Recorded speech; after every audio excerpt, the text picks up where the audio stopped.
Today we're going to be talking about an 11-year-old who was forced into terminating her pregnancy by a judge, Selena Gomez's alleged sickening statement on the Israel war, the absolutely terrifying threats made towards Jewish kids at Cornell University, and much more. So let's get you in the loop.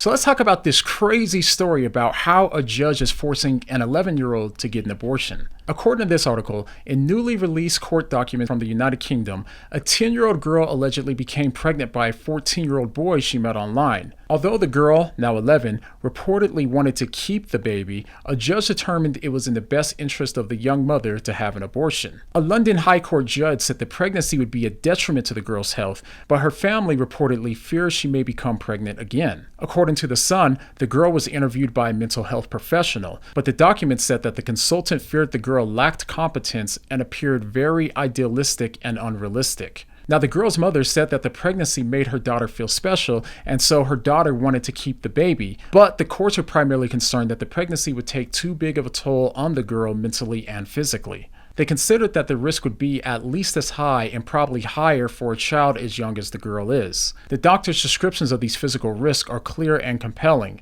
The risks to the girl are significant, the judge said. I was particularly struck by the evidence about the impact size of the girl's autonomy. Whereas many adult women struggle with the pain of childbirth, a child of 11 is likely to have a much worse experience. And apparently, the girl thinks that if she gets pregnant, she won't have to go back to school, so the parents are worried that she's going to try to get pregnant again. Now, I'm sorry, but if I were her father, I would ensure that that girl wouldn't even be in the position to get pregnant again until she's grown and out of the house. There has to be something about this situation that I just don't understand, because I just don't understand why the parents aren't able to just enforce rules that will ensure that she won't get pregnant. But still, some are outraged that the girl was forced into getting an abortion against her will, with others believing that the risk on her body was too high and therefore it was the lesser of two evils. But from a Christian perspective, what are your thoughts on this entire situation? And we got to talk about this Selena Gomez situation because it's getting out of control. So Yahoo News recently posted an article called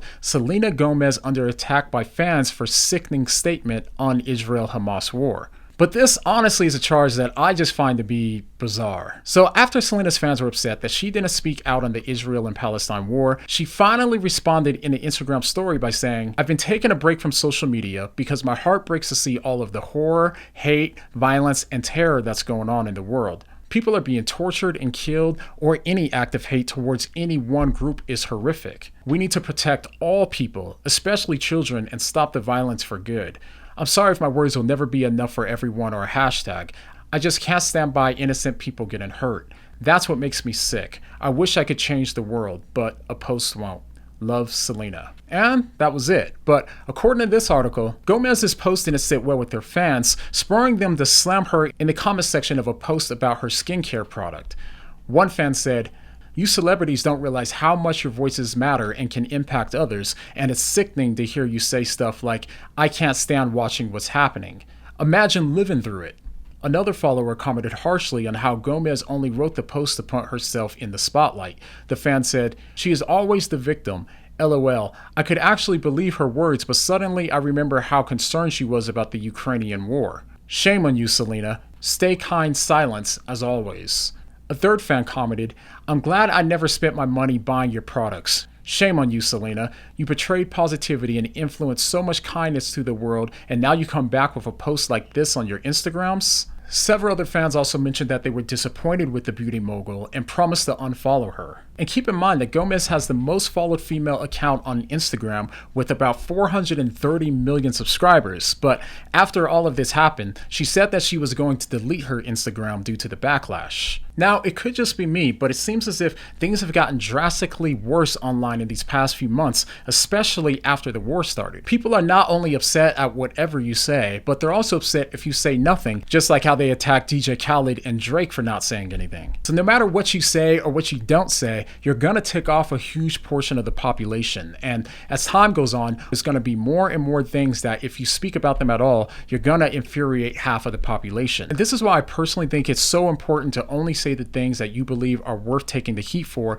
and choosing our battles and our words wisely on social media. As Christians, we're called to a higher standard and should be even more sensitive to the things that we say on social media while considering how they'll impact people like Selena or whoever. As Paul says, do not let any unwholesome talk come out of your mouths, but only what is helpful for building others up according to their needs, that it may benefit those who listen. And speaking of watching the things that we say online, the threats towards Jewish kids at Cornell University have gotten insane. And a real quick disclaimer, what we're going to talk about here is very disturbing, so viewer discretion is advised for this section.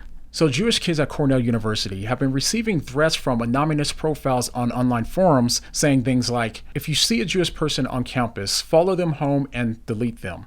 Rats need to be eliminated from Cornell. Gonna delete Jews on 104 West. Allahu Akbar. From the river to the sea, Palestine will be free. Glory to Hamas. Liberation by any means necessary. Watch out, pig Jews. Jihad is coming. Nowhere is safe. Your synagogues will become graveyards. Your women will be raped, and your children will be beheaded. Glory to Allah. If I see another Jew on campus, if I see a pig male Jew, I will blank you and blank your throat. If I see another pig female Jew, I will drag you away and grape you and throw you off of a cliff. If I see another pig baby Jew, I will behead you in front of your parents. And those aren't even the worst of them. In response to this, Cornell University canceled classes as well as contacted the police, which led to the arrest of one of the students making the threats. Cornell Junior Patrick Day, 21, has been charged with posting threats to kill or injure another using interstate communications after authorities said he made threatening comments on an online Greek life forum over the weekend. And he's currently being held without bail. But needless to say, this war has caused countless international conflicts in a way that very few have expected. As tensions rise, no matter what your feelings are about the war and those that you strongly disagree with, above all else, us Christians should be set apart in how we act towards those that we strongly disagree with. We're not called to agree with everything that they say, but we are called to love our enemies and pray for those who persecute us. And that should be in the forefront of our mind as we engage with others about this conflict. And while we're talking about the war, of course, we have to talk about the recent airstrike that hit a refugee camp in Gaza. So Israel was accused of targeting civilians in a Gaza refugee camp airstrike last week, killing an unknown number of innocent civilians. Israel reported that the building was taken over by Hamas and that the targets were a Hamas commander and several other members of the terrorist group.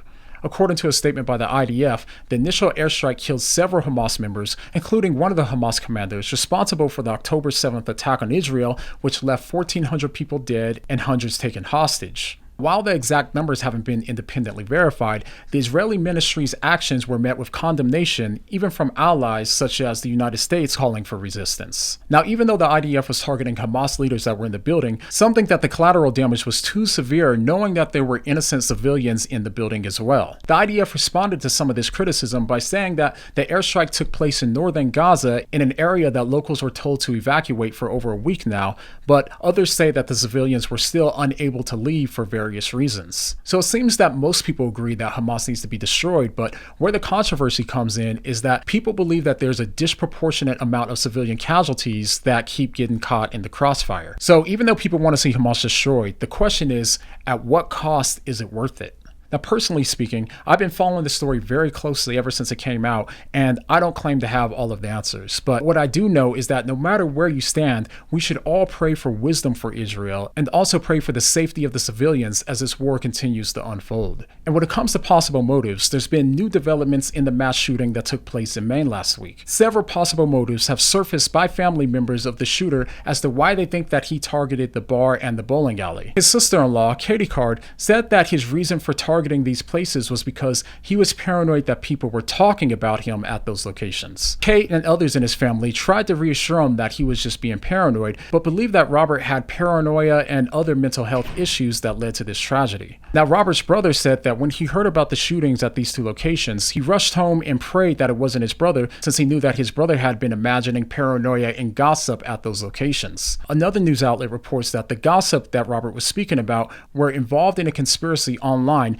broadcasting messages accusing Robert of being a pedophile. And yet another potential motive was brought to light by another family member that says that Robert went through a breakup in February of 2023 with the woman he met at the bar and that he targeted. The family member said that since the breakup, Robert's mental health has completely deteriorated. So there's a lot of different theories about his motive being floated around right now, but regardless of his actual motive, this is a tragic situation. So please keep those who were affected in your prayers. All right, now this next story is definitely a wild one. So in Texas, some crisis pregnancy centers are being accused of misleading women by falsely misrepresenting themselves as abortion clinics with the aim of dissuading them from getting an abortion. This has apparently resulted in several women who are looking for an abortion accidentally scheduling an appointment with a pro-life counseling center. This issue has even become central in a lawsuit between Texas Attorney General Ken Paxton and Yelp.